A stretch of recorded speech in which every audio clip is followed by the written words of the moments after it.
ಅದಕ್ಕೆ ಟಾರ್ಗೆಟ್ ಮಾಡಿ ಹಿಂದೂಗಳ ಮನೆಗಳನ್ನೇ ಹೊಡೆದಿರುವಂಥದ್ದು, ಆದರೂ ಪೊಲೀಸರು ಯಾವುದು ಕಲ್ತೂರಾಟ ಆಗಿಲ್ಲ ಅಂತ ಹೇಳ್ತಿದ್ದಾರೆ ಸರ್.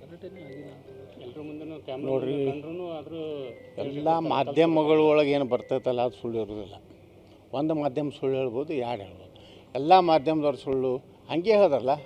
ಪಾಕಿಸ್ತಾನ ಜಿಂದಾಬಾದ್ ಅಂದೆಲ್ಲ ರಾಜ್ಯಸಭಾ ಚುನಾವಣೆ ಸಂದರ್ಭದಾಗ ವಿಧಾನಸೌಧದಾಗ ಇದೇ ಮುಖ್ಯಮಂತ್ರಿ, ಇದೇ ಡಿ ಕೆ ಶಿವಕುಮಾರ್, ಇದೇ ಗೃಹ ಮಂತ್ರಿನೇ ಹೇಳಿದ್ರು. ಆದ್ರೆ ಅದು ಇದ್ರದ್ದು ರಿಪೋರ್ಟ್ ಬಂದ ಮ್ಯಾಗ ಅವ ಅಂದಿದ್ದು ನಿಜಾತ್ ಬಂತು. ಹಂಗೆ ಇವ್ರನ್ನ ಸಮರ್ಥನೆಗೂ ಮಾಡ್ಕೊಳ್ಳಿಕ್ಕೆ ಪೊಲೀಸರಿಗೆ ಫ್ರೀ ಹ್ಯಾಂಡಾಗಿ ಈ ರಾಜ್ಯದಲ್ಲಿ ಯಾವುದೇ ನಿರ್ಣಯ ತೊಗೊಳಿಕ್ಕೆ ಬಿಡ್ತಾ ಇಲ್ಲ. ಪೊಲೀಸರಿಗೆ ಫ್ರೀ ಹ್ಯಾಂಡ್ ಕೊಟ್ಟರೆ ಅವ್ರು ಸರಿಯಾಗಿ ಯಾರು ಏನು ಮಾಡ್ತಾಯಿದ್ದಾರೆ ಅಂಥದ್ದು ಅವ್ರು ಸರಿಯಾಗಿ ಬುದ್ಧಿ ಕಲಿಸ್ತಾರೆ.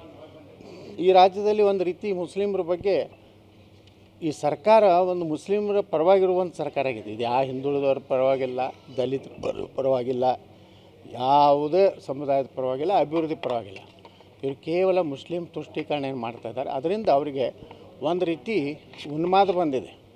ಏನು ಮಾಡಿದ್ರು ನಡೀತದೆ. ನಾವು ಸಿದ್ದರಾಮಯ್ಯ ಇರುತ್ತಾನ, ಶಾಮನೂರು ಮಲ್ಲಿಕಾರ್ಜುನ ಇರ್ತಾನೆ, ನಾವು ಏನು ಮಾಡಿದ್ರು ದಾವಣಗೆರೆ ನಡೀತೈತೆ ಅನ್ನೋಂಥ ದುರಂಕಾರ ಏನು ಬಂದಿದೆ. ಅದಕ್ಕೆ ಈ ರೀತಿ ಹಿಂದೂಗಳ ಮನೆ ಮೇಲೆ ಕಲ್ಲು ಒಗೆದು ಹಿಂದೂಗಳ ಅಪಮಾನ ಮಾಡೋದು, ನಮ್ಮ ಮಸೀದಿ ಮುಂದೆ ಯಾಕೆ ಫ್ಲೆಕ್ಸ್ ಹಚ್ಚಿರೋವಂಥದ್ದು, ಇದೇನು ತೋರಿಸ್ತದೆ ಅಂದರೆ ಮುಂದಿನ ಸಲ ಸಾಬ್ರ ಹಟ್ಟಿ ಅವ್ರಿಗೆ ಓಟ್ ಹಾಕ್ತಾರೆ ಅನ್ನೋಂಥದ್ದು. ನಮ್ಮ ಜನನೂ ಒಕ್ಕಟ್ಟಾಗ್ತಾರೆ, ನಮ್ಮವ್ರು ಏಕತೆ ಬರಲಾಗತ್ತದ. ಐ ಲವ್ ಯು ಮೊಹಮ್ಮದಿ ಅಂತ ಈಗ ಉತ್ತರ ಪ್ರದೇಶದಲ್ಲೂ ಮಾಡ್ಕೊಂಡ್ರು. ಈಗ ಅದು ಐ ಲವ್ ಮಹಾದೇವ್ ಅಂತಂದೇಳಿ ಸ್ಟಾರ್ಟ್ ಆಗಿದೆ. ಸಹಜತ್ತಲ್ರಿ, ಕ್ರಿಯೆಗೆ ಪ್ರತಿಕ್ರಿಯೆ ಇದ್ದೇ ಇರ್ತದೆ. ನೋಡಿ, ನಾವು ಲವ್ ಅಂತ ಹೇಳುವಂಥದ್ದು ಅಲ್ಲೇ ಅಲ್ಲ. ನಮ್ಮ ದೇವರಿಗೆ ಭಕ್ತಿಯಿಂದ ನಾವು ಎಲ್ಲರೂ ಪೂಜೆ ಮಾಡ್ತೀವಿ.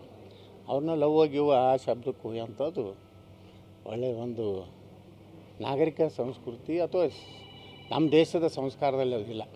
ಇವರು ಉದ್ದೇಶಪೂರ್ವಕವಾಗಿ ಇದನ್ನೇ ಇದು ಮಾಡ್ತಾಯಿದ್ದಾರೆ.